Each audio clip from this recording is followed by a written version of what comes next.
Quiero comenzar haciendo un pequeño resumen. La semana anterior estuve hablando acerca de cómo Jesús estaba con la multitud, le enseñó a la multitud y luego de eso, cuando salió, vio dos barcas y a los pescadores que limpiaban sus redes y entró en la de Simón, que es Pedro.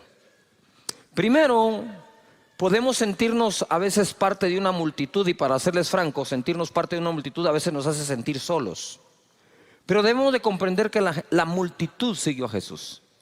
De hecho, en una ocasión orando, el Espíritu de Dios me guió a encerrar en un círculo en los 4 evangelios la cantidad de gente que siguió a Jesús. Dice: toda la ciudad se agolpó, el gentío, multitudes, no poca gente. Y el Señor entonces me mostró eso, porque había una corriente de crítica que decía que las iglesias grandes lo que somos un club social. Para empezar, los clubes sociales nunca tienen mucha gente, son exclusivos. Y casi Dios no hace excepción de personas, ni limita su entrada a nadie, ¿verdad? Entonces es todo lo contrario. Y la palabra nos saca de la confusión que las voces de este mundo nos siembran, ¿verdad? Entonces luego empecé yo a subrayar, dije: wow, la Biblia dice todo lo contrario a lo que me está diciendo toda la gente, incluso algunos hermanoides. ¿Conoce algún hermanoide? Hay hermanoides. Entonces empecé a ver eso. Entonces, lo que quiero decir es que Jesús, a pesar de la multitud, se enfocó después de eso en 2 barcas. No en todas las barcas en ese momento, en 2. De las 2 se enfocó en una, la de Simón, y entró. Más adelante la pesca milagrosa, ahí tienen que llamar a la otra barca. Quiere decir que aunque inicialmente entró en una, terminó bendiciendo a todas. Levanta tus manos y di conmigo: yo sé que Dios se enfoca en mí. ¿En quién está enfocado Jesús? ¿En quién? ¿En quién? A las 3 decimos nuestro nombre, ¿les parece? Quiero que grites tu nombre. 1, 2, 3. ¿En quién se enfoca el Señor?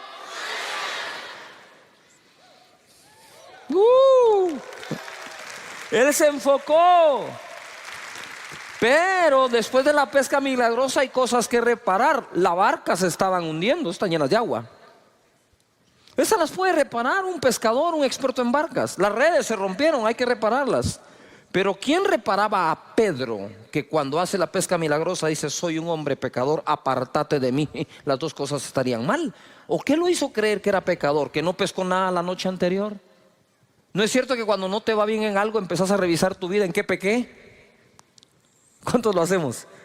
Claro, empezamos a revisar en qué pequé, en qué pecado, qué hice mal.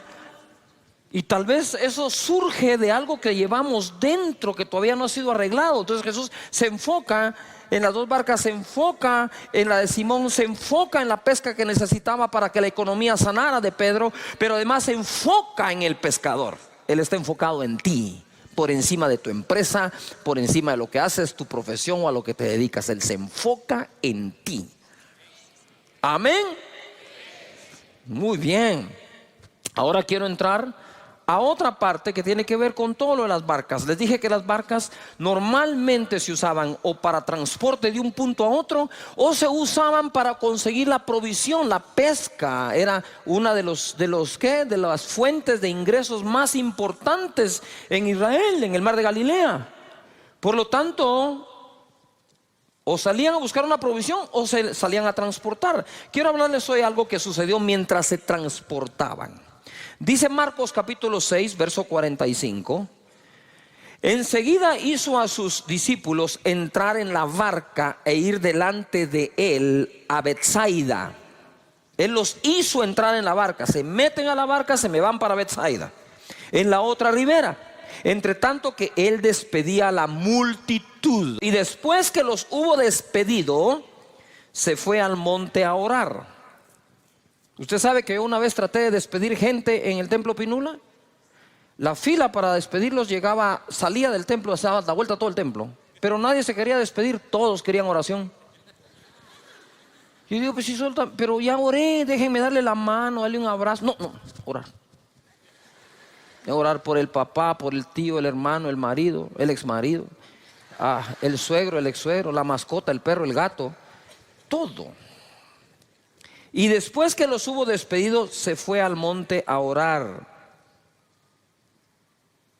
Ojo acá. Esto es muy importante. Esto es más importante de lo que crees. No es solo cuestión de ir y orar, sino es cuestión de ocupar tiempo para bajar las revoluciones, para salir del cansancio.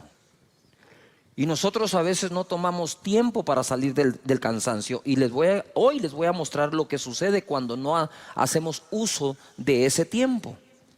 Dice, y al venir la noche, la barca estaba en medio del mar y él solo en tierra. Los discípulos andaban en un lado, él en otro. Y viéndolos remar con gran fatiga, todo el mundo diga fatiga, porque el viento les era contrario. Cerca de la cuarta vigilia de la noche, vino a ellos andando sobre el mar y quería adelantárseles. Viéndole ellos andar sobre el mar, pensaron que era un fantasma y gritaron. Otra versión dice, y gritaron de miedo, porque todos le veían y se turbaron.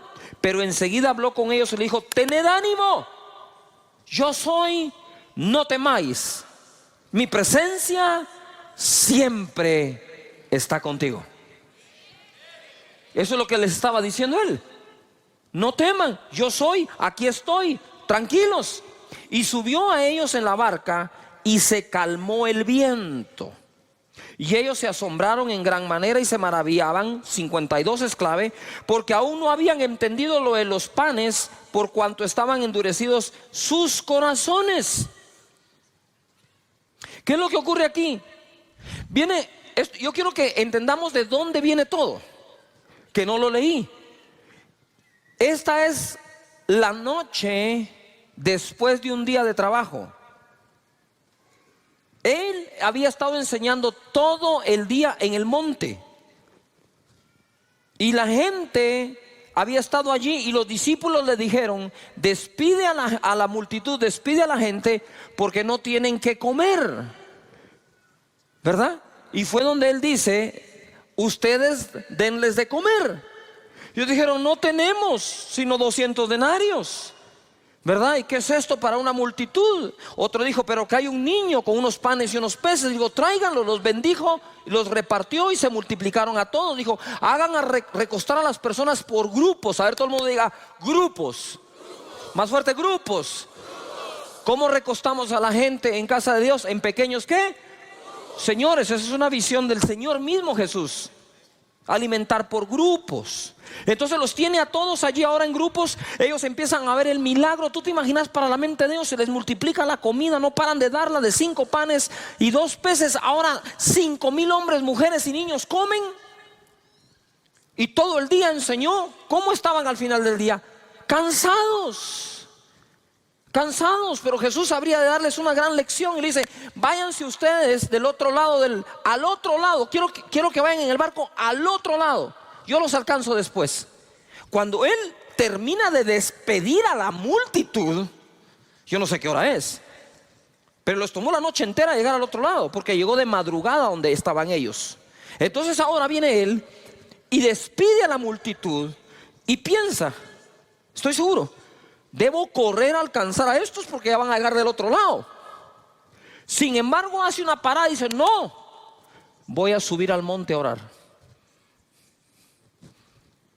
Voy a subir al monte a orar. Tengo que reparar mis fuerzas, porque el agotamiento, señores, es un serio peligro para el manejo de nuestros pensamientos, emociones y toma de decisión. Abusamos el día de reposo utilizándolo para lo que Dios nos dejó. Dios te dice 6 días trabaja, 1 no me trabajas. Y Jesús lo aplicó. Si tú quieres seguirlo 7 días dándole, dale. Nada más te voy a recomendar que vayas donde los psicólogos a que te den una tu terapia y que te saquen de donde te vas a meter. Yuhu. Jesús trabajaba duro, pero nunca se quemó. Entonces, nota esto. Primero se transportan. Él dice que se les quiso adelantar. Como todo líder, ¿verdad? Necesita ir adelante a veces. Y él se les quiso adelantar. Pero creo que cuando vio la situación dijo, aquí no vale la pena que me adelante, mejor me lo subo al bote ellos también. Ahora, ojo acá. Ellos están allí y dice la palabra que cuando Jesús los vio, ellos estaban fatigados. Diga de nuevo, fatiga. Espérame, ellos no estaban cansados. Ellos estaban, ¿qué? ¿Cómo estaban? Fatigados. Tenían una fatiga. Y dice una gran fatiga. Porque estaban remando. Pero estaban remando contra el viento. Nunca va a ser lo mismo remar con el viento a favor que remar con el viento en contra. Y nosotros tenemos épocas en donde el viento sopla a nuestro favor y épocas en donde el viento sopla en contra, no a nuestro favor, en contra nuestra. En contra de la familia, en contra de tu persona, en contra de tu llamado, en contra de tu servicio, en contra de tu servicio profesional, en contra de tu oficina. Y hay vientos que son contrarios, vientos en la economía, vientos en la política, vientos en cualquier tipo. Se crean ambientes en donde remar cuesta mucho. Ahora ellos estaban fatigados y llega Jesús y dice la palabra que se espantaron. Ellos creían que era un fantasma. Cuando estás fatigado, cuando no has hecho tiempo para meditar en su palabra, para reposar en él, lo que es tu salvación, tú lo miras como una amenaza. Lo que es el Salvador, tú lo miras como un fantasma. Así solemos verlo, porque la fatiga, el cansancio, incluso emocional, distorsiona la manera en que podemos ver las cosas. ¿De qué manera veo? Muchas veces veo de acuerdo al estado de ánimo que tengo. Nosotros muchas veces, aunque no querramos, en nuestra naturaleza respondemos desde nuestro estado de ánimo. Tenía una conversación con alguien con el estado de ánimo bajo y decís, uy, esto va contra el viento. Entonces, viento en contra, remando. Lo hubieran aguantado mejor si no hubieran pasado el día entero sirviendo. Pero es que pasaron todo el día sirviendo a 5,000 hombres, más mujeres, más niños. Y todavía encima de eso iban confundidos porque no habían entendido todavía lo de los panes y los peces. Mira, hay milagros que no entendemos cómo van a pasar y otros milagros que no entendemos cómo pasaron. No sé cómo pasó, pero pasó, bendito sea Dios. Y aquí yo creo que iban pensando, remando, remando. Imagínate ese agotamiento. Tengo un agotamiento mental, un agotamiento físico, el viento está en contra. Empiezo a querer cualquier cosa, no voy a llegar a la orilla, se va a hundir la barca, peor si viene una tormenta, aquí ya no tenemos cómo, que no nos agarre mal parado este día. Y empezás a hacer el listado de cosas, pero de pronto llega el Señor y encima de eso es un fantasma. Cuando estás agotado mentalmente y físicamente, empezás a ver cosas negativas donde no lo hay. No me quieren, no me aman, me abandonan. El grupo, el líder, la vigilia, uy, qué tanto trabajo. Y empezás, y quizás nada de eso está malo, sino que estás respondiendo desde tu corazón que está afectado por agotamiento. Venid a mí, dice, los que estéis trabajados y cansados, yo los haré descansar. Él es el Dios del descanso. No por trabajar más se prospera más, ni por servir más las cosas salen mejor. Pero si podemos tomar ese tiempo que Jesús les quería dar, que Jesús se tomó el tiempo. Dijo, no, yo sé que los tengo que alcanzar, pero ahora es tiempo de ir a buscar al Padre, de adorarlo, de recuperar fuerzas. El ánimo hay que recuperarlo, y entonces los alcanzó. Resumen, Jesús los mandó en avanzada al otro lado, lo cual no era una distancia corta. Despedir a la multitud no debió ser fácil, ya que eran los que recibieron el milagro de los panes y los peces. Él se apartó a orar, a reponer sus fuerzas en Dios. lo que todos deberíamos hacer para no quemarnos. Con el viento en contra, ellos se fatigaron. Con la fatiga, se espantaron y gritaron de miedo. Cuando se está agotado, las cosas no suelen verse como realmente son, sino lo que parece llegar para salvarnos lo vemos como un fantasma. Cuando estamos agotados, nos confundimos y nos turbamos. Jesús dice: ánimo, yo soy. ¿Qué habían perdido? El ánimo, que viene de ánima, que viene de alma. Estaban perdiendo su alma de tan cansados que estaban. ¿De qué nos sirve ganar el mundo si perdemos el alma? Yujo. Pero Él siempre estará contigo y calmará los vientos. Amén. Levanta las manos y dice: Señor, tú calmarás el viento, pero mientras sea contrario, me dará las fuerzas para remar y el buen ánimo. Amén. A ver, grita conmigo: ánimo. Muy bien. Mateo 14, verso 26. Esto es lo mismo narrado por otro de los evangelistas. Y los discípulos, viéndole andar sobre el mar, se turbaron, se confundieron, diciendo: ¡un fantasma! Y dieron voces de miedo. Pero enseguida Jesús les habló diciendo: tened ánimo, yo soy, no temáis. Entonces le respondió Pedro y dijo: Señor, si eres tú, manda que yo vaya a ti sobre las aguas. Mira Pedro, agotado, cansado. Yo creo que dijo: estos compañeros míos no reman nada, no voy a ir a ningún lado, mejor me bajo y corro yo solo. ¿Se vale la propuesta o no? ¿Yujo? Claro que se vale la propuesta. Cabe. Y él le dijo: ven. Y descendiendo Pedro de la barca, andaba sobre las aguas para ir a Jesús. Pero al ver el fuerte viento, ¿qué tuvo? Ya tenían miedo. Dice que gritaron de miedo. Ya casi se recupera y ahora vuelve al miedo. A veces el miedo se nos quita como por 2 minutos nomás. Pero al ver el fuerte viento tuvo miedo y comenzando a hundirse dio voces, porque cuando uno se está hundiendo, créame que grita, diciendo: Señor, sálvame. Al momento Jesús, extendiendo la mano, asió de él y le dijo: hombre de poca fe, ¿por qué dudaste? Y cuando ellos subieron a la barca, se calmó el viento.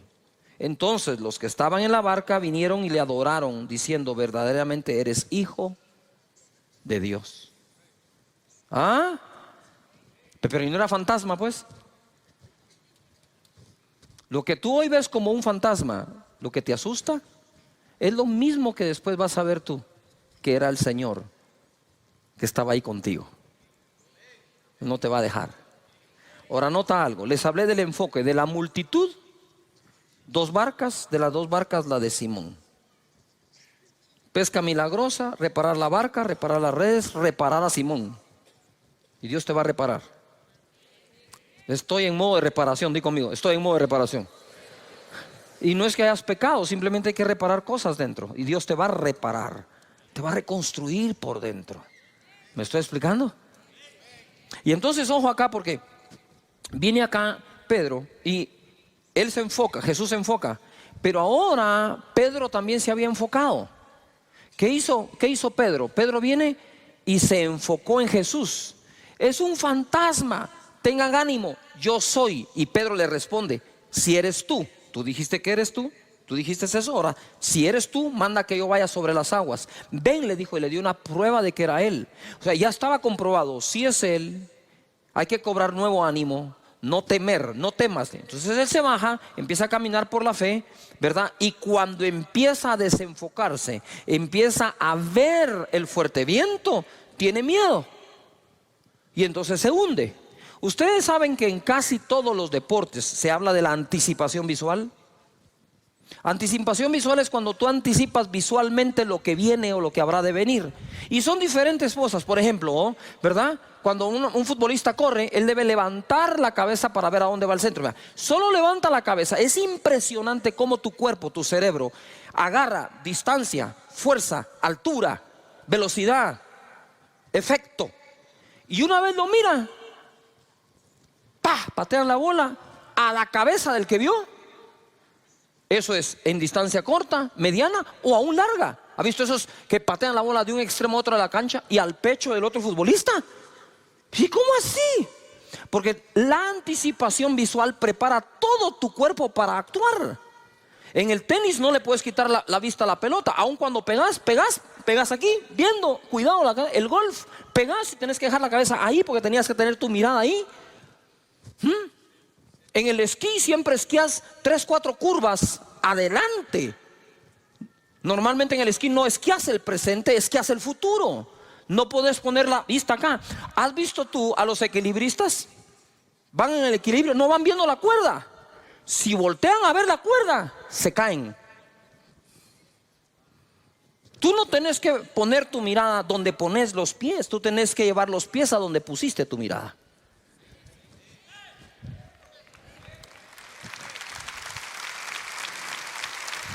Donde pongas tu mirada, los pies van a responder. Entonces siempre se nos dice, por ejemplo, tú vas a caminar, tú no caminas así. Tú mirás y caminás. Pedro vio a Jesús y caminó. Pedro vio la tormenta y se hundió. Las dos cosas las tenés presentes. ¿Tenés una tormenta o un viento fuerte? Contrario, sí lo tenés. Y tenés a Jesús. Pero sí te digo algo, no puedes ver las dos. Porque el efecto, ¿sí?, de ver una es uno y de ver la otra es otro. Si miras a Jesús, seguirás caminando. Si miras la tormenta, podrías hundirte. No sé si me estoy explicando acá. ¿Sí me explico? Igual. En el esquí, lo peor que puedes hacer es voltear a ver los esquís. Si bajas tu mirada al esquí, que te recojan en un árbol. ¿Por qué? Porque si tú vas viendo acá, tú no miras a dónde vas. Y cuando sentís, tenés la roca, tenés el árbol, tenés otra persona. Y cuando querés reaccionar, ¿sí?, no reacciona bien tu cuerpo y es de donde vienen todas las lesiones. O la mayoría. Hoy vamos a aprender esto. Jesús está enfocado en ti. Levanta las manos y conmigo. Dios está enfocado en mí. Pero no basta el enfoque de uno. Necesitamos el enfoque del otro. Si Jesús se enfoca en ti, tú te enfocas en Él. En otras palabras, crucen miradas. Cruza miradas. Pitcher y catcher cruzan señales. El pitcher no va a disparar lo que el catcher no le insinuó que debe hacer. Y de la misma manera, nosotros podemos caminar en medio de cualquier viento, por fuerte y contrario que sea, siempre y cuando nuestra mirada esté en lo que se debe ver. La tormenta va a estar ahí, de reojo, mírala nada más, pero míralo a Él. Y mira esto para terminar, lo importante de tu enfoque. Segunda de Reyes 2:9. Elías está a punto de ser arrebatado. Su discípulo es Eliseo. Y le dice aquí Eliseo a Elías: dame una doble porción de tu espíritu. Porque hay cosas, y pongan atención líderes, que no podés alcanzar con tus talentos naturales, sino lo podrás alcanzar con una porción igual o el doble de aquel que fue tu mentor. Y Elías era el mentor de Eliseo. Y Eliseo le dijo: solo tengo un punto de comparación para pedir algo. Por favor, dame el doble de lo que tú tienes. Y mira lo que le contesta Eliseo a Elías, Eliseo: pide lo que quieras que haga por ti antes que yo sea quitado de ti. Y dijo Eliseo: te ruego que una doble porción de tu espíritu sea sobre mí. Te ruego. Y Elías le va a decir: esto no lo conseguís rogando, esto lo conseguís poniendo atención. Mira lo que le dice. Él le dijo: cosa difícil has pedido. Si me vieres cuando fuere quitado de ti, será hecho así, mas si no, no. Si me vieres cuando fuera apartado de ti, pues es re fácil. Mírame, porque está fácil. Pero entonces, ¿por qué dijo que es cosa difícil?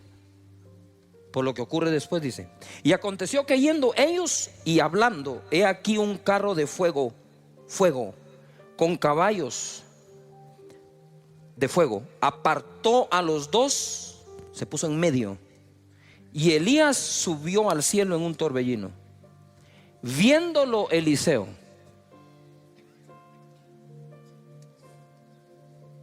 cuando aparece el carro de fuego en medio, cuando aparece la prueba de fuego en medio, podrías perder tu enfoque. Pero creo que Eliseo decía: no importa cuánto me arden los ojos, cuánto el fuego está ardiendo, tengo que seguir, debo ver a Elías, porque fue lo que me dijo. En medio de la tormenta, Pedro tenía que haber dicho: tengo que ver a Jesús. Puesto los ojos en el autor y consumador de la fe. Y Moisés se sostuvo como viendo al invisible. Nos sostiene lo que vemos o nos hunde lo que vemos, y las dos cosas están presentes para que escojas: el fuego del carro y Elías, el fuerte viento y Jesús, la persecución de los egipcios o el invisible. Siempre estarán las dos opciones para que escojas.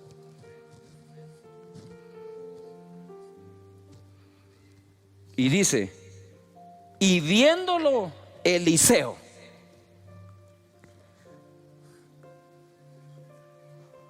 ¿Cuántos van a poner su mirada en Jesús todo el tiempo?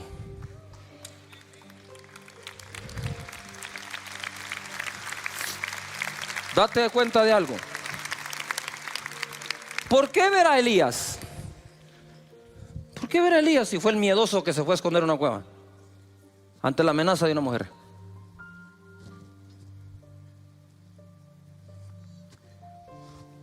Que eso fue lo que el mismo profeta le dijo. Nuestro enfoque es importantísimo. Pero te desenfocas, ¿sí o no? Te desenfocas por cosas que no deberías.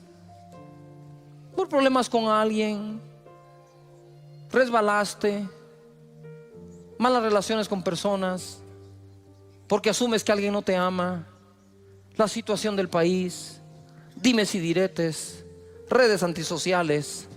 ¿Tú sabes cuántas cosas existen para que perdamos el enfoque? Mira, en la barca o fuera de la barca, no apartes tu mirada de Jesús. La presencia siempre irá contigo. Propósito de la serie o temporada es que vivas seguro que Dios no te deja ni te abandona. Aquí establecí un balance yo en una de las enseñanzas. Si Dios prometió no dejarte ni abandonarte nunca, nunca, nunca, entonces por más que tú te quieras alejar de Él, eso es una falacia. No es verdad. Lo que puedes hacer es dejar de tener la comunión con Él que solías tener, pero alejarte de Él, ¿cómo? Es como tú decir: me voy a alejar de mi piel. ¿Cómo te salís de ahí? No sé si me estoy explicando. Si tú no te puedes alejar de ti mismo, ¿cómo te vas a alejar de Dios? Si uno que en ocasiones se autoabandona no se puede dejar, mucho menos Dios. Por eso cuando Jesús en la cruz del Calvario dijo: Dios mío, ¿por qué me has abandonado?, Fue la primera y única vez que Jesús llamó a su Padre Dios como tal, que le dijo Dios a él, ¿verdad? Muchas veces dijo que Él es Dios, su Padre. Pero decirle Dios a papá, cuando nosotros nunca llamamos por nombre a nuestro padre o a nuestros padres, nosotros siempre llamamos a nuestro papá, papá, viejito y todo lo que nosotros solemos hacer. Así que vamos ahora hacia un puerto seguro.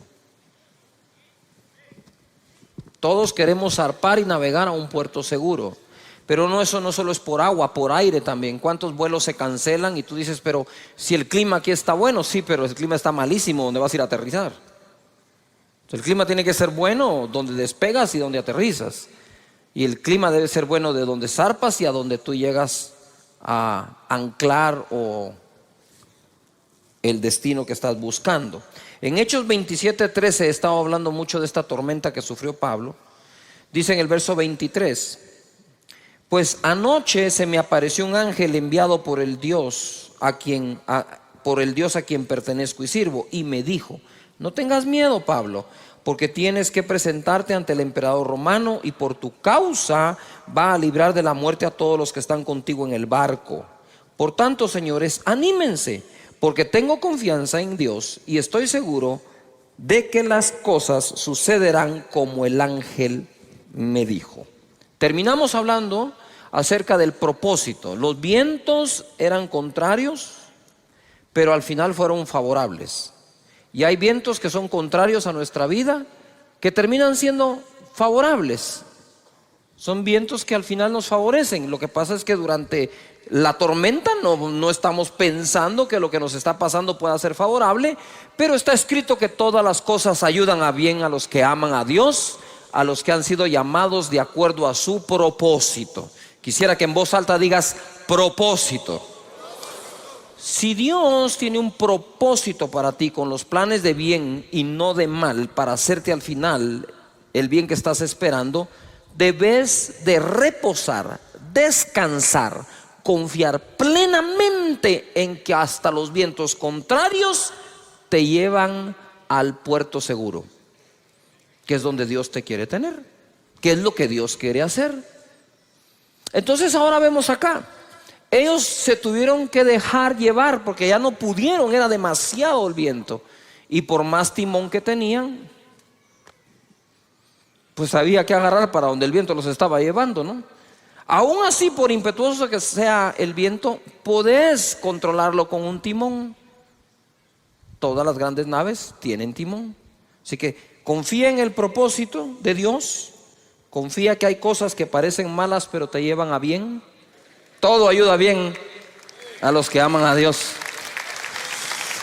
Y quiero hacer un paréntesis acá. Muchos de ustedes tienen una profesión. ¿Cuántos tienen una profesión definida? Te hayas graduado o no, pero estás ejerciendo una profesión. Quiero ver a todos los que tenemos una profesión. Mira cuánto profesional. Que no te engañe tu profesión, hombre. Porque cuando fallan las cosas en tu profesión, querés meter a Dios en la profesión, en lugar de preguntarle a Dios qué otra cosa podés hacer. No sé si me estoy explicando. Eres dentista, te quiebras la mano, no la puedes volver a mover. ¿Qué vas a hacer? Pues te vas a tener que inventar algo. Ah, no, esto que es lo que yo sé hacer. Porque la profesión, cuando por fin la tienes, te amplía el horizonte. Más adelante dice, de aquí no pasás. Es la fe lo que nos saca adelante, por encima de la profesión. Porque no siempre se termina ejerciendo la que uno estudió toda la vida. La vida puede cambiar. Hay circunstancias que nunca escogimos nosotros y nos llegan del puro aire, como decimos. Entonces la fe detona la capacidad de adaptación que nosotros podamos tener en esta vida. Pero si tu mente está allí, es más, tu mente no, te lo voy a hablar claro, tu orgullo está allí en lo que más sabes hacer, pero lo que más sabes hacer no te está dando de comer, aprendí a hacer otra cosa por la fe. Y ojo, al rato te va mejor, ¿verdad? Muy bien. Santiago capítulo 3 verso 2 nos va a hablar del timón de la nave. ¿Cuál es el timón de la nave? Santiago 3:2 dice: porque todos ofendemos muchas veces. A ver, ¿cuántos de ustedes alguna vez han sido ofendidos por alguien? Quiero ver la mano. Todos los que han sido ofendidos. ¿Cuántos de ustedes han ofendido a alguien? Quiero ver todos los que hemos ofendido a alguien. Deje la mano ahí levantada. Si usted ofendió sin querer, la mayoría de las veces, levánteme la otra mano. ¿Por qué no piensa así cuando lo ofenden? ¿Ya se dio cuenta que todos aceptamos que la mayoría de las veces ofendimos sin querer? Pero cuando nos ofenden no es sin querer, ¿va? Lo planeó. Tengo que encontrar la libreta donde lo he escrito. Y empezás con esa tu teoría de conspiración. El timón de la nave dice: todos ofendemos muchas veces. Si todos ofendemos muchas veces, la inteligencia emocional bien desarrollada es vital. Aprender a perdonar y dejar eso en el pasado. Si alguno no ofende en palabra, este es varón perfecto, capaz también de refrenar todo el cuerpo. Quiere decir que si puedo llegar a refrenar mi boca, puedo refrenar todo. He aquí nosotros ponemos freno en la boca de los caballos para que nos obedezcan y dirijamos así todo el cuerpo. Mirad también las naves, aunque tan grandes y llevadas de impetuosos vientos, son gobernadas con un muy pequeño timón por donde el que las gobierna quiere. Yo quisiera que me pongan algunas fotografías de ejemplos de timón. Muy bien, ustedes pueden ver ahí es un avión gigante. Pero ustedes saben ahora, la vez pasada me entraron a una cabina para que viera. Ustedes pueden ver ahora el timón.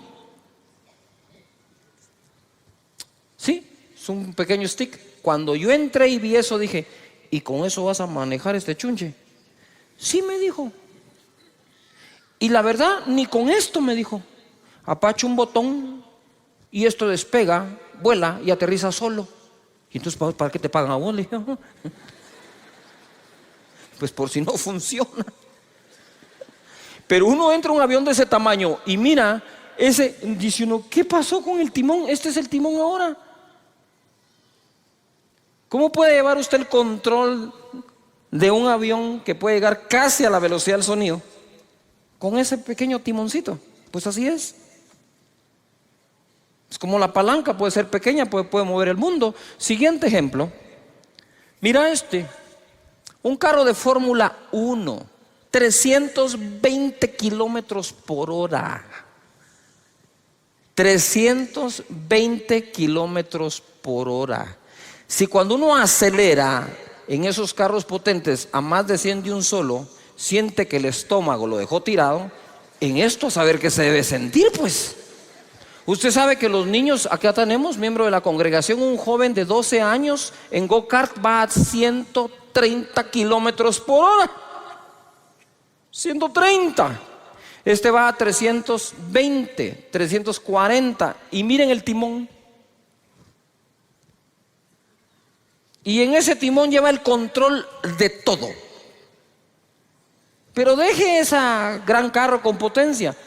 Lo más seguro es que usted tenga un auto que ya le sube volumen al radio, que verdad que ya le apacha unos botoncitos, ya lleva más controles. O sea, como que el control no lo dejan en el timón, el gobierno de la nave. Aquí hay otro ejemplo, ¿verdad? Caballo. Ahí está, el freno. Así que no siempre funciona esa onda del freno, ¿verdad? Pero no podemos negar que con eso se guía a un caballo. Y aún toda bestia animal puede ser domesticada por el hombre. Dice la palabra acá que es gobernada por un pequeño timón por donde el que las gobierna quiere. Levanta las manos y di conmigo: yo puedo llegar a gobernar mi vida por donde yo quiero.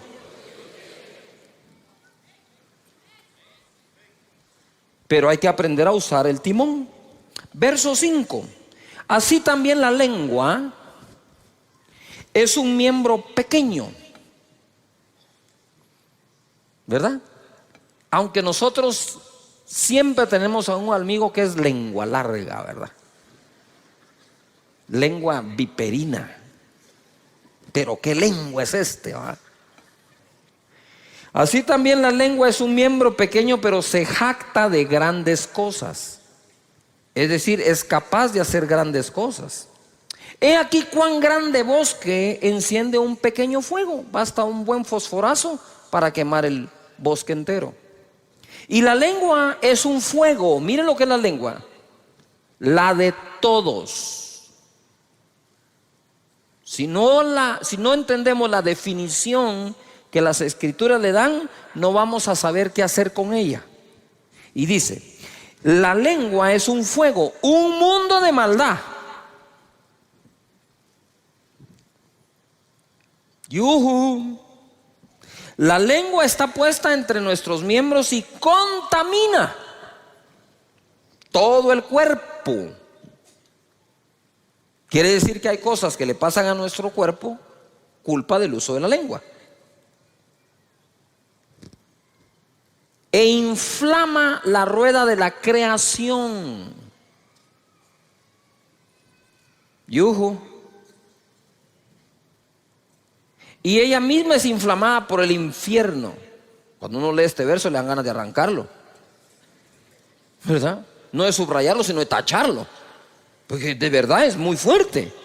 Pequeño verso que me está diciendo, la creación es inflamada por la lengua, pero la lengua es inflamada a su vez por el infierno. Por eso dice que es un mundo de ¿qué? Maldad. ¿Qué es lo que quiero decir con eso? Es, si nosotros comprendemos y aceptamos esto, entenderemos la importancia de su uso. ¿A cuántos han metido en problemas por un lenguazo, como decimos, verdad? ¿Sí? Y la otra pregunta es, ¿en cuántos problemas te has metido cuando has dicho algo? También. Entonces hay que aprender a hacer uso de eso, hasta en las comunicaciones, porque nos comunicamos hablando, aunque tenemos lenguaje corporal, por supuesto. Pero ¿cuándo fue la última vez que no resolvimos un conflicto con nuestra pareja, con nuestros hijos, con nuestra familia, porque usamos malas palabras, porque las ponemos donde no van, porque las entonamos como no queríamos?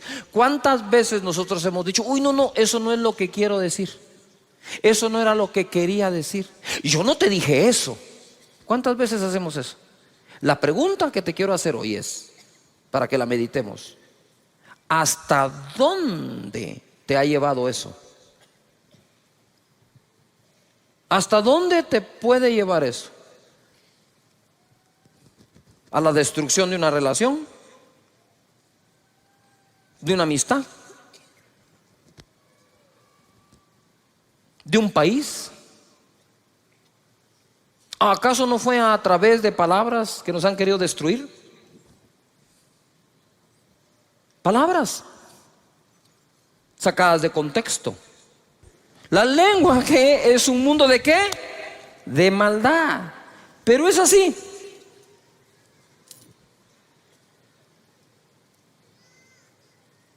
Un timón de este tamaño puede conducir una nave. Si me puedes poner la fotografía del barco, ¿sí? Un pequeño timón puede conducir todo un buque. Por lo tanto, esta pieza es muy importante. No la puedes desconectar, no hay manera de que tomes el rumbo. Entonces, ¿qué es lo que quiero decir? Es que el rumbo de nuestra vida al final está en nuestra boca. Dice la Escritura que el hombre come del fruto de sus labios. Por lo tanto, aprender a hablar no se trata de que aprenda a hablar el que se presenta en público.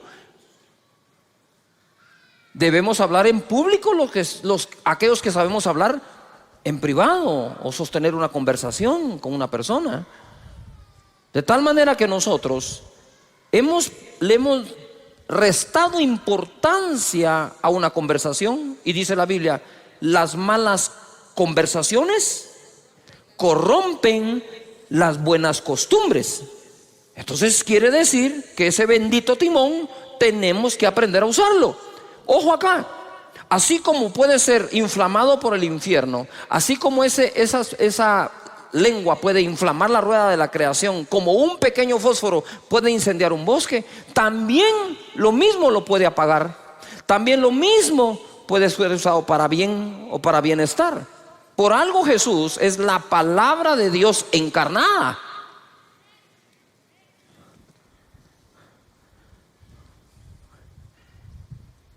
Importante entonces el uso de las palabras y la manera en que nosotros las usamos o hablamos. Verso 7. Porque toda naturaleza de bestias y de aves y de serpientes y de seres del mar se doma y ha sido domada por la naturaleza humana. A mí me impresiona que esto fue escrito hace 2000 años y ya hablaba de domar a los seres del mar, a las bestias del campo y a las serpientes. O sea, eso que nosotros vemos en unos acuarios con delfines amaestrados, eso ya existía. Tal vez no lo ponían en un lugar, pero que dice que se doman hasta los seres del mar. Pero ningún hombre puede domar la lengua, que es un mal que no puede ser refrenado, llena de veneno mortal. ¿Llena de qué? Veneno mortal. Algunos venenos actúan inmediatamente, ¿no? Pero hay otros que quedan ahí y van intoxicándolo a uno hasta que lo destruyen. Piensa, posiblemente algunas de las cosas que llevas dentro, heridas, traumas, tuvieron que ver con una conversación, más que con un hecho. Porque dejó escrito aquí el apóstol Santiago que tiene veneno mortal. Ahora quiero establecer un balance acá. Dice, todas las bestias, animales, seres, aves, peces, es domado. Pero ningún hombre puede domar la lengua. Pero date cuenta que cuando en el contexto está hablando de domar un ser ajeno a uno. Yo no puedo domar tu lengua. Pero sabemos que sí podemos dominar la propia. Porque entonces perderíamos esperanza y de nada sirve que Santiago escriba esto. O sea, si no tenemos esperanza con nuestra propia lengua, entonces ¿para qué leer esto? ¿Qué sentido tiene? Solo nos está dando la información que estamos amolados y seguiremos igual. Lo que está diciendo acá es, tú puedes domar un delfín, tú puedes domar una ballena, tú puedes domar un águila, tú puedes domar una serpiente, tú no puedes domar una lengua.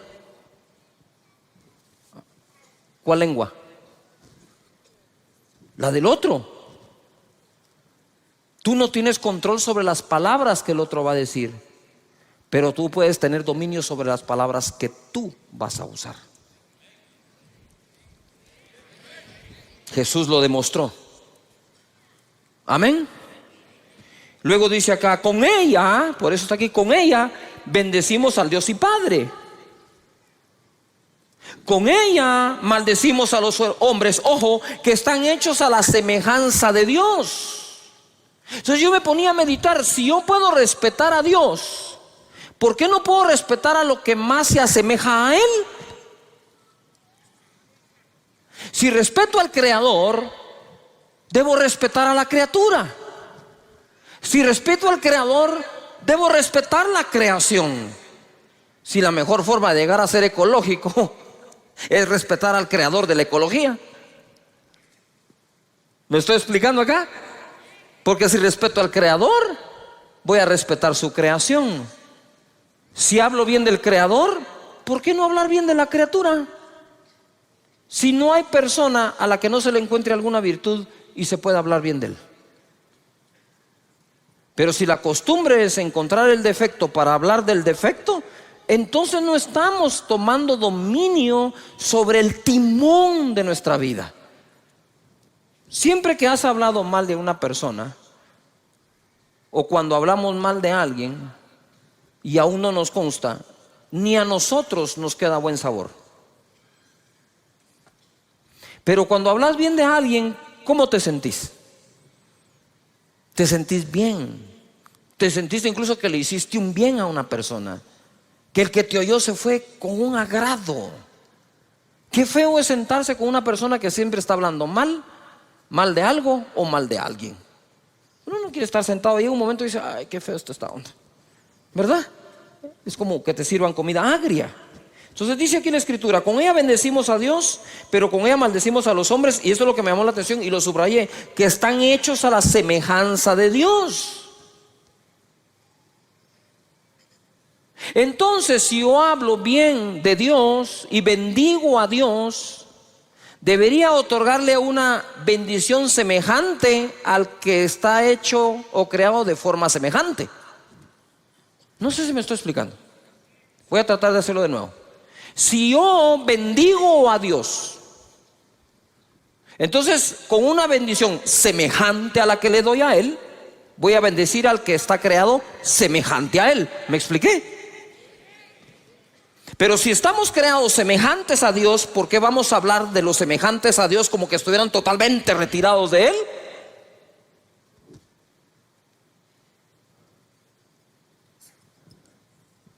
Ok, lo voy a poner de otra forma. Si tú eres como creación lo más semejante a Dios, mi comentario acerca de ti debe ser lo más semejante al comentario que hago de Dios. Lo voy a decir con otras palabras, pues voy a usar las palabras. Si tú estás hecho o creado semejante a Dios, eres lo más semejante a Dios, entonces te voy a bendecir lo más semejante a como a Dios bendigo. Si con la misma boca bendigo a Dios, dice la Biblia, pero con la misma maldices al ser humano que es semejante a Él, eso no tiene congruencia. Es incongruente totalmente. Entonces, si tú eres semejante a Dios, según la Escritura, con la bendición que bendiga a Dios, con una semejante te habré de bendecir a ti, para que guardes semejanza con semejanza. No sé si me estoy explicando. Y no totalmente opuesto. Mucho de lo que le decimos a la gente tiene que ver con lo que creemos de la gente. Importante. Dice acá, de una misma boca proceden bendición y maldición. Hermanos míos, esto no debe ser así. Lo cual entonces, esta frase vendría a contradecir lo que hace un momento dije del domar la lengua. Si dice, de una misma boca sale bendición o maldición, no debe ser así, entonces está hablando al dominio de la propia boca. Y cuando dice que no se puede domar la lengua, está hablando de la lengua del otro. No sé si me estoy explicando. Porque si él dice esto no debe ser así, lo que está diciendo es que de nuestra boca debería salir ¿qué? Bendición. Aunque les voy a poner un caso hoy un poco contradictorio acá, para que sepan el poder que tiene la boca. Amén. Ahora, este contexto que no puede salir bendición y maldición, el contexto donde quedó escrito es no poder bendecir a Dios y maldecir a los hombres. ¡Yujú! ¿Sí? ¿Estamos de acuerdo? Y dice acá, ¿acaso alguna fuente hecha por una misma abertura agua dulce y amarga? Hermanos míos, ¿puede acaso la higuera producir aceitunas o la vid higos? Así también ninguna fuente puede dar agua salada y dulce. Sin embargo, vemos que la dan. La nave tenía su propio timón. Ya contra el viento y el mar violento, los navegantes no pudieron dirigirla, sino quedar a la deriva. Apareció otro timón. Pongan atención, apareció otro timón, el de la palabra que el ángel les llevó. Y Pablo dijo, atracaremos en una isla y nadie perecerá. El timón que llevaba el capitán, llegó un momento que no importaba para dónde giraba, el viento era muy fuerte. Pensaban que iban a morir, pero apareció el verdadero timón de ese momento de la nave, que iba a ser la palabra que salió de la boca de Dios. ¿Me estoy explicando? Deja que la palabra de Dios, sus principios, sus valores y sus promesas te dirijan a un buen puerto y a un puerto seguro. De esa manera, nosotros podemos ver que apareció otro timón. Mateo 12, 33, 37. Para nosotros poder tener un mejor timón, lo debemos de saber conectar. Verso 33. Dice: o haced el árbol bueno y su fruto bueno, o haced el árbol malo y su fruto malo, porque por el fruto se conocerá el árbol. Esta palabra árbol malo en el original significa lo siguiente, pongan atención: corrupto de raíz. No es un árbol de mango que le salieron algunos malos mangos. Es un árbol de mango que todo le salió malo. Entonces el problema ya no fue un mango, el problema es el árbol completo. Entonces cuando habla aquí del árbol malo, no habla de un árbol que pueda tener defectos como tú y yo, habla de un árbol que es malo de raíz. Corrupto de raíz, podrido, malo, de pobre calidad, no apto para ser útil, indigno. Para que nosotros no emitamos juicios que no debemos. Generación de víboras, eso no es para ustedes. ¿Cómo podéis hablar lo bueno siendo malos? Porque de la abundancia del corazón habla la boca. Si la lengua es el timón, ¿a qué está conectado el timón?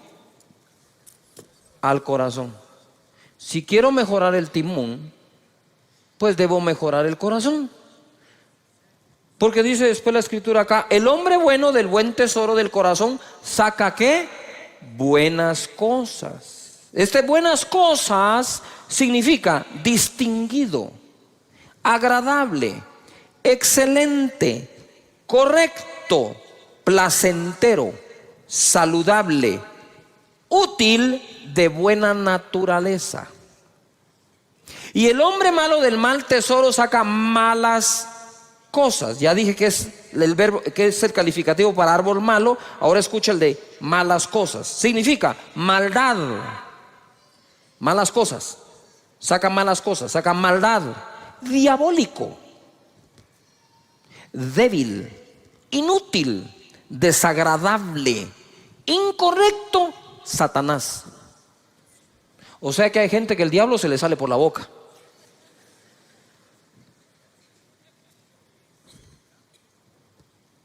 Mas yo os digo que de toda palabra ociosa que hablen los hombres, de ella darán cuenta en el día del juicio. Ociosa significa inútil, pereza, infructuoso, no productivo.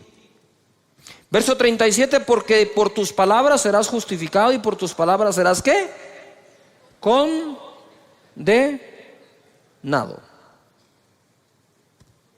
Muy bien. Reparando el timón, voy rapidito ahora, Mateo 12, 33, 37, el mismo pasaje pero en la palabra de Dios para todos. Verso 33, decidan si el árbol es bueno y el fruto es bueno, o si el árbol malo y el fruto es malo. El árbol se conoce por sus frutos. A ver, todos digan fuerte: decidir. ¿Qué tenemos que tomar hoy? ¿Una qué? ¿Una qué? ¿Una qué? Ahora te quiero preguntar algo. ¿Tienes cosas buenas en tu corazón? ¿Cuántos decimos que tenemos cosas buenas en el corazón? Entonces es fácil. Es fácil. Di conmigo: yo voy a hablar de las cosas buenas que tengo en el corazón. Las malas no las dejé salir. ¿A cuántos de nosotros tenemos cosas buenas en el corazón? Entonces, el buen hombre saca del buen tesoro ¿qué? ¿Buenas qué? Pero ¿cuántos reconocemos que también tenemos cosas feas en el corazón? A ver. Yo también. No hay uno de nosotros que no tenga algo feo dentro del corazón. Lo que hay que hacer es no sacarlo, pues. Yuhu.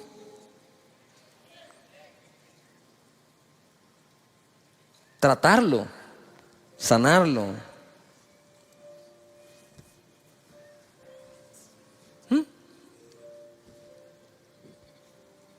Por eso cuando me escribes te digo, no te hagas bolas. Ya estás otra vez hablando para hacerte bolas.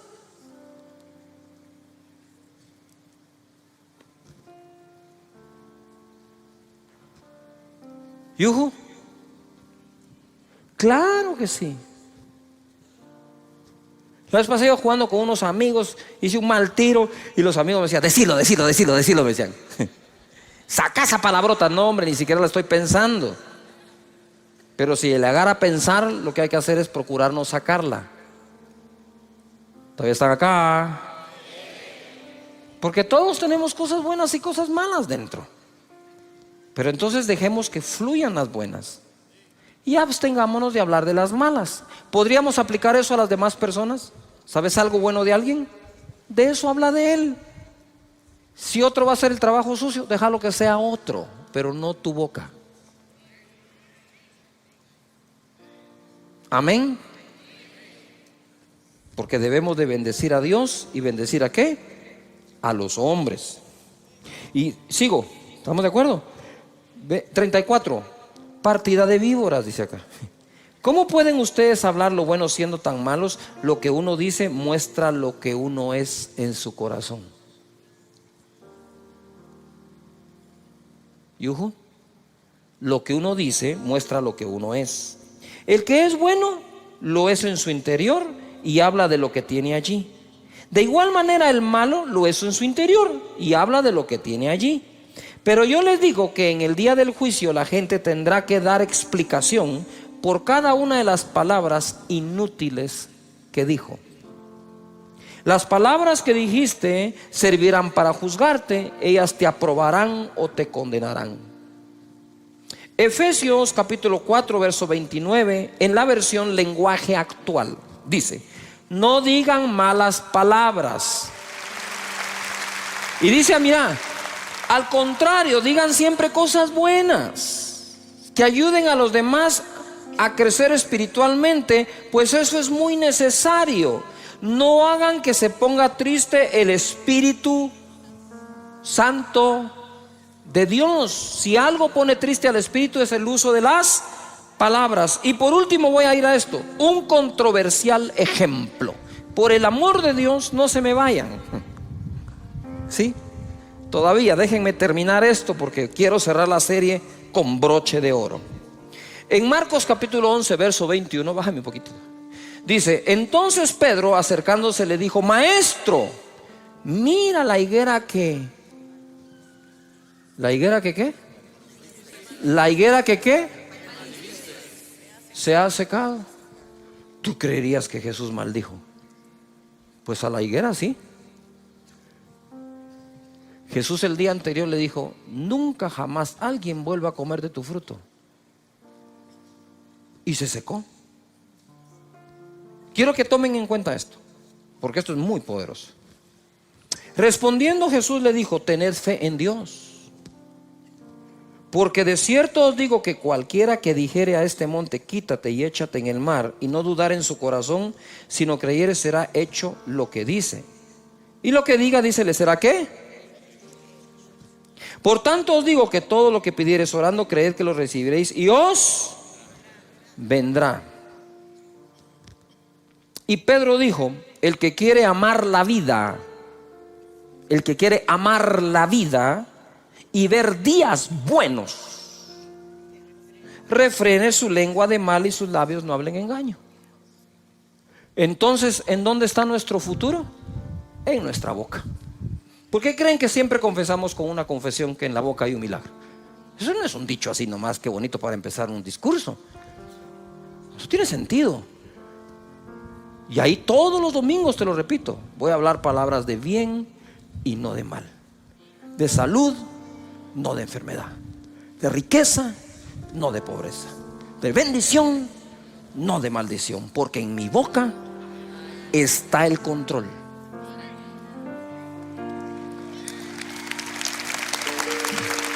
Ahora oí esto. Esto está así. Viene Jesús, y para darte un ejemplo de lo poderoso que puede ser tu boca, que lo que digas creyendo, eso es lo que va a ocurrir. Entonces lo primero que tengo que hacer es ejercitar mi corazón en total confianza en Dios, para que cuando conecte la boca al corazón, de la abundancia del corazón hable la boca. De la abundancia de la confianza que le tengo a Dios, mi boca va a hablar. Es que no hay trabajo. No hay trabajo, señores. El trabajo no es el problema. Yo confío en Dios, que no ha dejado desamparado ni a justo ni a sus hijos que mendiguen el pan. No solo no.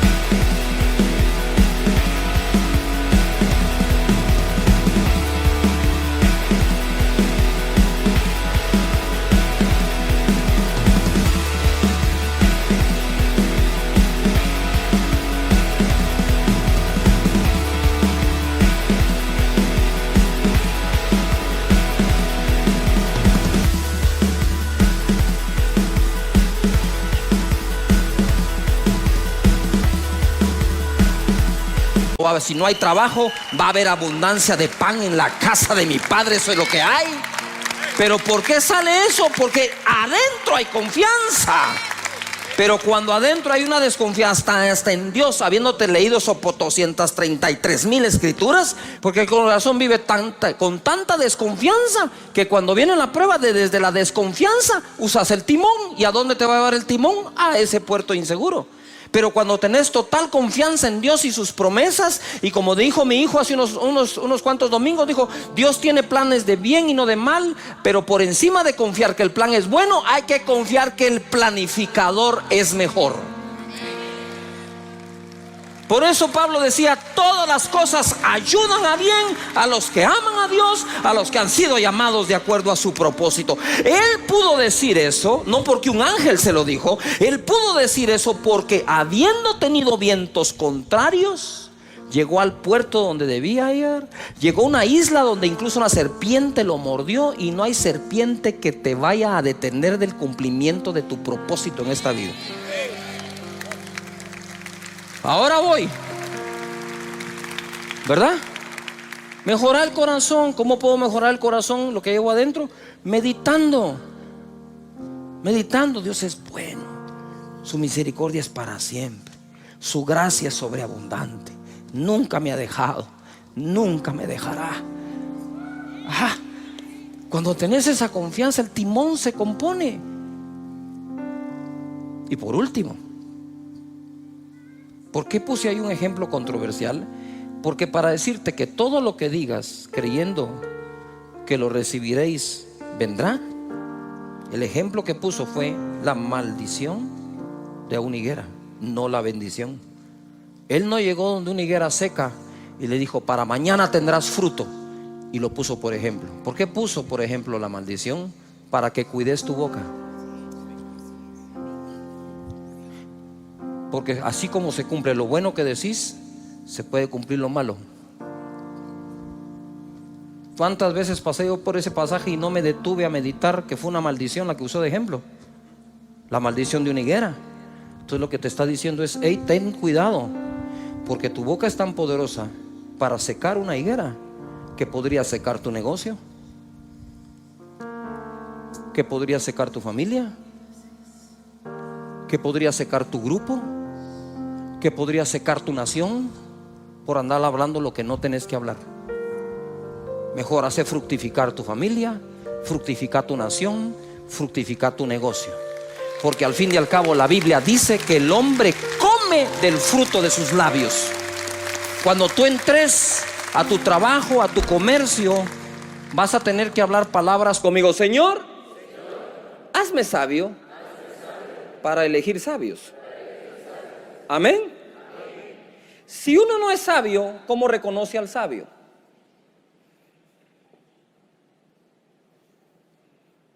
Yuhu. Tenemos que ser sabios, porque si somos sabios es porque tenemos sabiduría, y entonces a través de la sabiduría reconoces la sabiduría en otros. Este proceso de elegir gobernantes es importante que nosotros los ciudadanos crezcamos y maduremos para entonces de forma madura elegir a los gobernantes. Ahora, no basta elegir a una cabeza adecuadamente, tenemos que elegir al resto también. Mira lo que dice aquí la palabra. Cuando Moisés es electo por Dios para liberar al pueblo de Israel del yugo de los egipcios, le da este consejo en Éxodo 18:20. Y enseña a ellos las ordenanzas y las leyes. A ver, todo el mundo diga conmigo, leyes. Diga conmigo, un país necesita leyes justas. ¿Cuántos creen que necesitamos leyes justas en cada país? Amén. La Biblia dice, enséñale al pueblo las leyes y ordenanzas y que caminen en el camino correcto. El camino correcto uno lo camina gracias a las leyes y a las ordenanzas.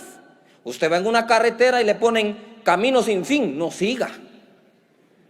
Curva peligrosa a 100 metros, frene un poco, va a pegar la cabeza en el windshield. Las ordenanzas, las leyes, las instrucciones nos pueden mantener en el camino ¿qué? Correcto. Pero en el verso 21, a ver, todos lo leen conmigo. ¿Estamos de acuerdo? Leámoslo pues. Dice así: además, escoge tú de entre todo el pueblo varones de ¿qué? Virtud, temerosos de Dios, varones de verdad, que aborrezcan la avaricia, y ponlos sobre el pueblo por jefes de millares, de centenas, de 50 y de 10. Todo el mundo diga organización. Ahora tenían leyes, tenían organización, pero necesitaban las personas que califiquen para esa organización bajo esas leyes. ¿Todavía está acá? Esto es hermoso. Les dice, además de enseñarle las leyes, debes escoger personas. Entonces, si logramos nosotros con la oración pedirle a Dios que nos dé un sistema de leyes justas con las personas correctas y los ciudadanos correctos, tendremos una nación justa.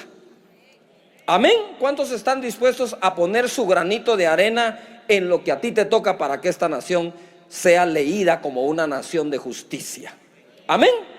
Muy bien. Entonces mira lo que dice aquí: que sean temerosos de Dios, varones de verdad, que aborrezcan la avaricia, porque los hijos, ¿qué le pasó a los hijos de Samuel? Por la avaricia aceptaron el soborno, corrompieron ¿qué? Corrompieron el derecho. Muy bien. Proverbios 11:14 dice así: donde no hay dirección sabia, todo el mundo diga sabia. No basta dirección, si cualquiera puede dirigir, pero a veces dirigimos sin poner la sabiduría. Dice, donde no hay dirección sabia, ¿caerá quién? El pueblo. No solo caen los gobernantes, hermanos, el pueblo puede caer. Se derrumba una nación. Luego dice, mas en la multitud de ¿qué? Consejeros, ¿hay qué? ¿Hay qué?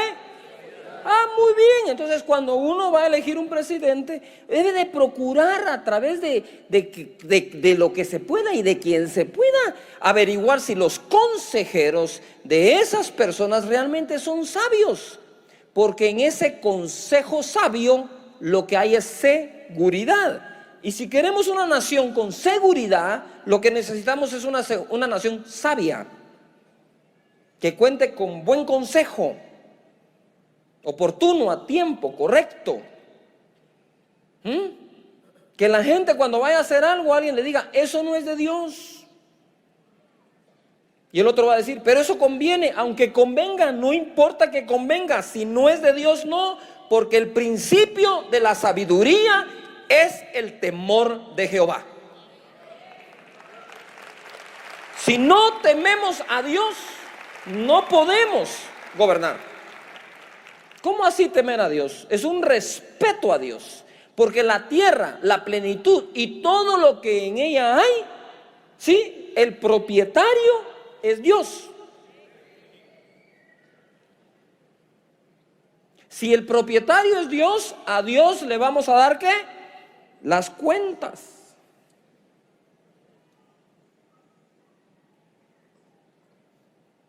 ¿Todavía están aquí?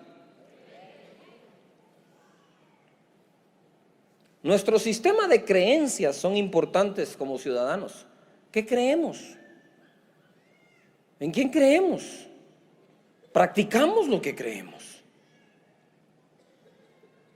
En una familia no se necesita, para que sea buena familia, un buen papá con una mala mamá.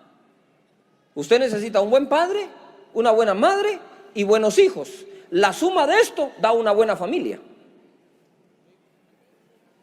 ¿Todavía están acá? Pero no basta que uno sea el bueno. No, tienen que ser todos los que hagan lo correcto. Entonces, ¿cuál es la vida espiritual de una familia? Es la sumatoria de la vida espiritual de cada individuo de dicha familia. ¿Cuál es la vida que Guatemala va a tener? La sumatoria de la calidad de vida que todos podamos desarrollar. Ciudadanos y gobernantes, los dos juntos, construyendo una mejor nación, un mejor país.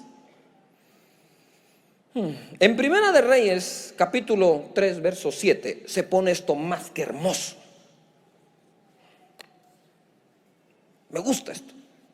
Primera de Reyes 3:7 dice: ahora pues, Jehová Dios, tú me has puesto a mí, tu siervo, por rey en lugar de David, mi padre. Ojo, ojo con lo que dice Salomón. Salomón no dice, como soy el hijo, a mí me toca pues. No, dijo, Jehová me puso, porque aún siendo el hijo, Jehová podría no ponerme. ¿O no le pasó eso al hijo de Saúl? Al que le tocaba gobernar después de Saúl fue a Jonatán. Pero Dios no puso a Jonatán, fue a poner a David. Entonces Salomón no se jacta de ser hijo de David, sino dice, fue Jehová el que me puso a mí. Y cuando Dios se le aparece en el sueño, le dice Dios, pídeme lo que quieras. Pongan atención a esto. Él es hijo de David. Él sabe todo lo que Dios le dio a David. Él sabe cuántas victorias tuvo David. Pero entonces viene Salomón y al aparecerse Dios, le dice así: y yo soy joven y no sé cómo entrar ni salir. Seré muy hijo de David, pero no sé nada. Reconoce lo que no sabe para adquirir lo que necesita saber. No hay peor cosa que la prepotencia en algún gobernante o candidato ofreciendo que todo lo va a resolver, porque él y todos nosotros sabemos que no es posible. Y yo soy joven y no sé cómo entrar y salir. Era un joven sin experiencia, pero con el temor de Jehová. Porque si no hubiera tenido el temor de Dios, ni siquiera le dice, soy joven y no sé hacerlo. Respetó a Dios en ese momento. Y en el verso 8 dice, y tu siervo está en medio de tu pueblo al cual tú escogiste, un pueblo grande que no se puede contar ni numerar por su multitud. Da pues a tu siervo corazón entendido para juzgar a tu pueblo y para discernir entre lo bueno y lo malo, porque ¿quién podrá gobernar este pueblo tan grande? Digan conmigo fuerte, enfoque. Salomón estaba enfocado a lo que Dios lo había llamado. Me pusiste para gobernar y siendo sincero, Señor, no sé cómo hacerlo. Por lo tanto, dame un corazón entendido para que mi juicio sea sabio y pueda gobernar a un pueblo tan grande, numeroso. Ni siquiera tengo el censo, no sé cuántos son, Señor. Por favor, dame sabiduría.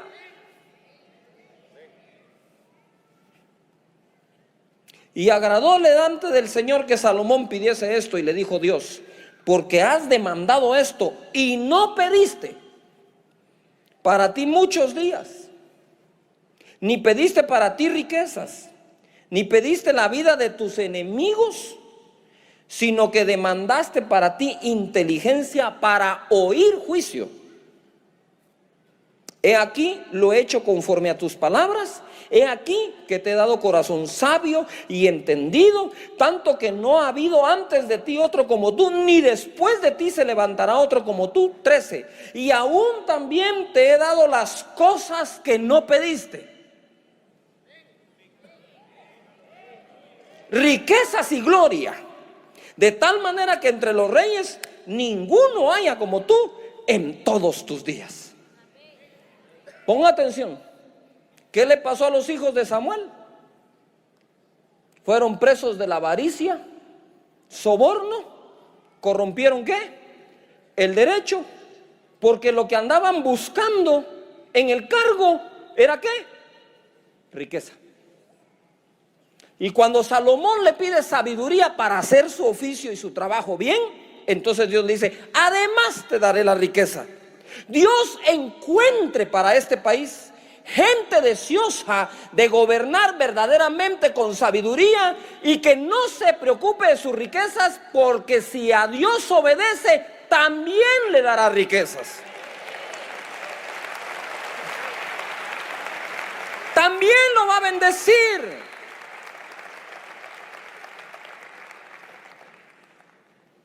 Dios bendice al que obedece. Dios bendice al que es correcto y trabaja bien. El mismo David decía, yo pastoreé al pueblo de Israel con la integridad de mi corazón y la pericia de mis manos. No solo era correcto de adentro en corazón, sino era capaz de hacerlo. Tenía habilidad para hacerlo. El Señor quiere levantar este país y los países de la gente que nos ve. Verso 14, ahora se pone algo que yo estoy seguro que no habían visto. Está muy ahí escondidito, pero es hermoso de verdad. Dice, y si anduvieres en mis caminos guardando mis estatutos y mis mandamientos como anduvo David tu padre, yo alargaré tus días. Cuando Salomón despertó, vio que era sueño y vino a Jerusalén, ojo, y se presentó delante del arca del pacto de Jehová. Y sacrificó holocaustos y ofreció sacrificios de paz e hizo también banquetes a sus siervos. Eso fue lo que hizo Salomón. Vino delante de Jehová y presentó su sacrificio y sus ofrendas a Dios, al Dios de Israel, al Dios de su país, Jehová. Es de conocimiento de muchos, de que muchos gobernantes del mundo, no solo este país, no han consultado a Dios, no han bendecido su nombre, no han honrado a su nombre. Antes bien han consultado a brujos y han dejado que brujería entre a esas esferas. No se trata solamente de gente correcta, sino gente con el Dios correcto, que amen a Dios sobre todas las cosas. Levanta las manos y di conmigo, en esta nación se va a adorar al Señor. Amén. Así es, hay que adorar al Señor. Con esto, jamás te quiero decir que es por evangélicos que hay que votar. Porque hay evangélicos que hay que ver cómo cantan, pero no tienen temor de Jehová en sus corazones. Hay gente que no canta mucho, pero realmente tiene temor adentro del Señor y quiere hacer las cosas bien hechas. Que cuando le proponen decisiones y cosas, dicen, no, momento, no. Vos, pero si esta está buena, sí, pero es incorrecta. Eso no le agrada a Dios.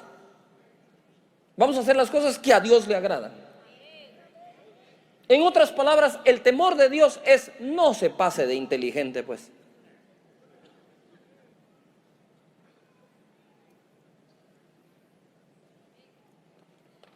No se requiere ser muy inteligente, pero se requiere respetar a Dios.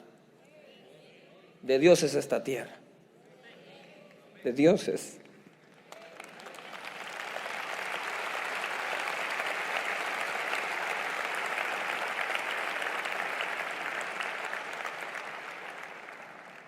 Mira lo que dice Primera de Reyes 3:16, el siguiente versículo. Y ahora agárrese la silla porque esto se pone fenomenal.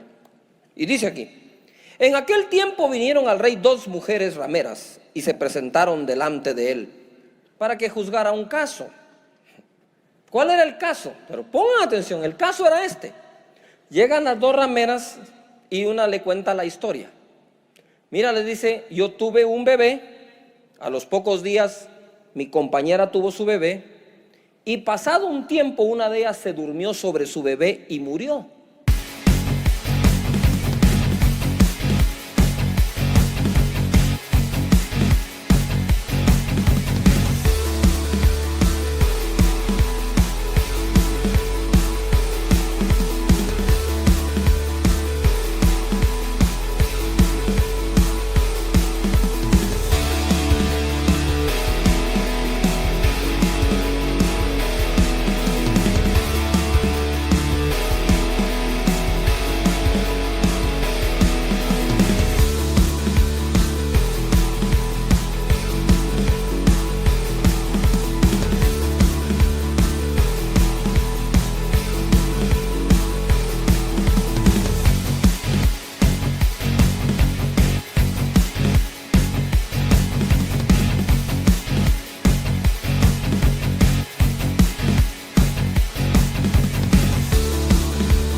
Entonces ella le dijo, cuando yo vi a mi bebé que estaba muerto y le presté atención, vi que no era el mío.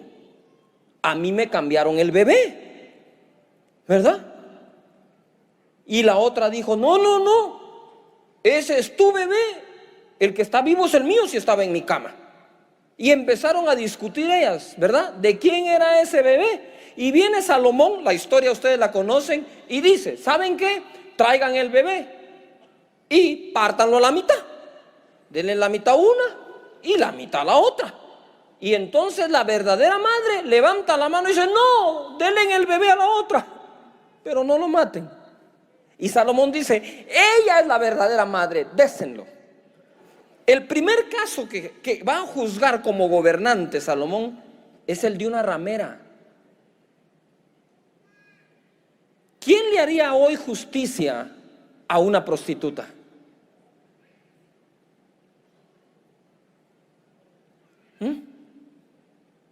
Primera Reyes 3:28. Y todo Israel oyó aquel juicio que había dado el rey y temieron al rey, porque vieron que había en él sabiduría de Dios para juzgar. Diga conmigo fuerte, sabiduría de Dios. O sea, ¿qué era lo que Salomón tenía dentro? ¿Sabiduría de qué? Esa sabiduría de Dios no desechó a la ramera, sino que le dijo, te haré un juicio justo. Ven. Y juzgó Salomón. Que esa sabiduría que Dios le dé a Salomón le sea concedida a todos aquellos que estén en cargos públicos de gobierno, que se lo estén pidiendo con corazón sincero al Señor, y tendremos una mejor nación.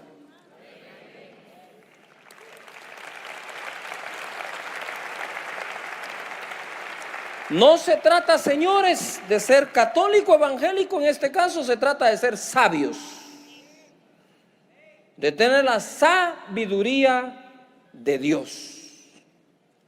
Esa sabiduría que no hace acepción de personas. Les voy a dar algunos versículos así, uno tras otro, para que los escriban. Dice Deuteronomio 1:17, no hagáis distinción de personas en el juicio. Así al pequeño como al grande oiréis, no tendréis temor de ninguno, porque el juicio es de Dios, y la causa que os fuere difícil la traeréis a mí, y yo la oiré. Eso es Moisés. Proverbios 1:7 dice, en la versión Dios habla hoy, la sabiduría comienza por honrar al Señor. Los necios desprecian la sabiduría y la instrucción.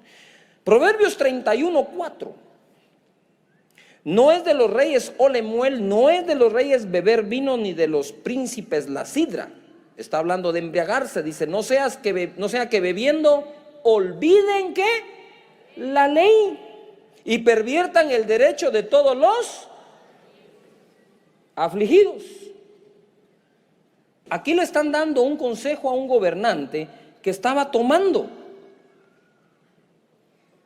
Él dijo, no sigas tomando, vas a pervertir el derecho. ¿Por qué? Porque ya con los tragos te olvidas de la ley. Por eso es que los gobernantes, dice la Biblia, deben de ser sobrios. No se refiere solo al licor, sino sobrios en su carácter. Romanos capítulo 13, verso 3. Dice así: porque los magistrados, mire, ahora ya habla de magistrados, no están para infundir temor al que hace el bien, sino al malo. ¿Quieres pues no temer la autoridad? Haz lo bueno y tendrás alabanza de ella, porque es servidor de Dios para tu bien. Pero si haces lo malo, teme, porque no en vano lleva la espada, pues es servidor de Dios, vengador para castigar al que hace lo malo. Pidamos a Dios que en este proceso y en esta democracia, la gente sepa que aunque es un servidor público, primero es un servidor de Dios. Porque las naciones son de Dios. Que sepan que es a Dios a quien sirven para entregar a Él un mejor país, una mejor nación y mejores personas. De hecho, los gobernantes son los que nos deberían dar los mejores consejos para vivir.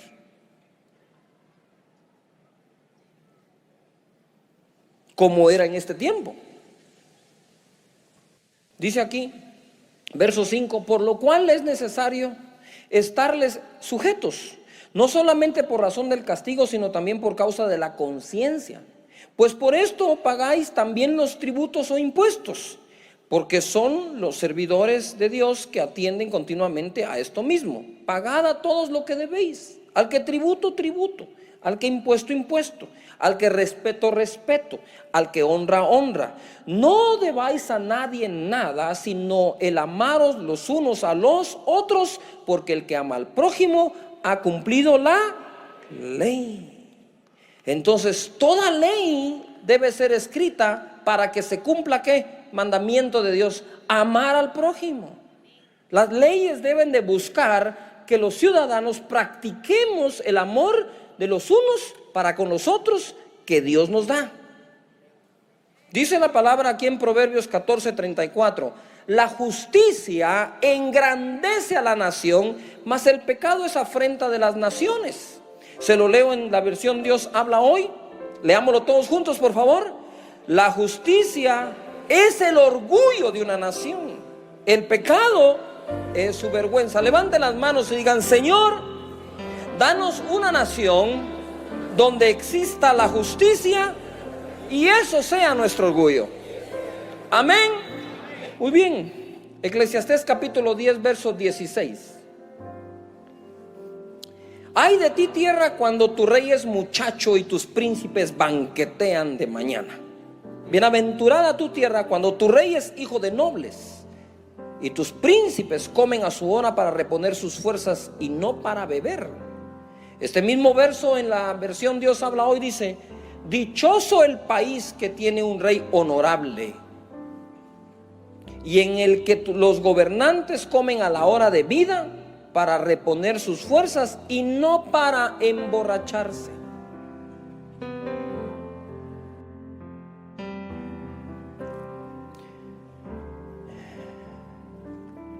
Ahí mismo en Romanos 13, verso 9, dice: porque no adulterarás, no matarás, no hurtarás, no dirás falso testimonio, no codiciarás, y cualquier otro mandamiento en esta sentencia se resume: amarás a tu prójimo como a ti mismo. Quiere decir que la base de una correcta sociedad es el amor. El amor trae el respeto. Si nosotros somos portadores de ese amor, démoslo. Incluyendo a nuestros enemigos. Amad a vuestros enemigos, dijo Jesús. En esto se resume toda la ley, dijo Jesús. En que ames a Dios sobre todas las cosas y a tu prójimo como a ti mismo. En otras palabras, toda la ley que Dios dio era para que eso se cumpliera. Y dice aquí Proverbios 20:28: misericordia y verdad guardan al rey, y con clemencia se sustenta su trono. Dios habla hoy, esa versión dice: el rey se mantiene seguro en su trono cuando practica ¿qué? el amor y la verdad. Porque el resumen de la ley de Dios es amor. Cuando dejan el amor y la verdad, ya no están seguros en su trono.